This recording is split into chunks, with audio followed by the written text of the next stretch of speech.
The Frank Islam Athenaeum Symposia Speaker Series and the 4th Annual Bella Mishkinsky's Memorial Lecture, co-sponsored by the Paul Peck Humanities Institute, was presented by guest speaker Myrna Goldenberg. Voices from the Holocaust usually suggest that both men and women will be the subjects of that book.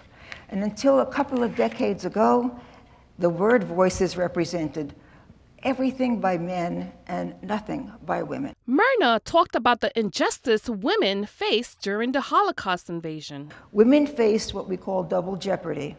They were targeted as Jews and horribly mistreated as women. There was little consistency in the final solution, except in one goal: to kill all Jews sooner or later. We hear the stories from the voiceless individuals who endured such tragedy. In terms of biology, childbirth, of course, was the biggest difference. Giving birth in Auschwitz, for example, was as horrific as you can imagine.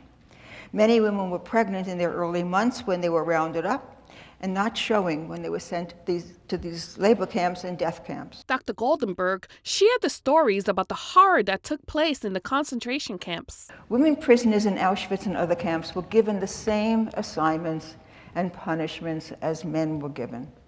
Women were tortured, waterboarded, given injections into sensitive parts of their bodies, beaten, always beaten, and had their nails extracted, for example.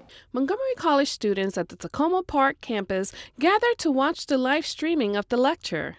To conclude, it took time and the doggedness of women scholars, pioneers in this field, who insisted that studying the experiences of women added truth to history.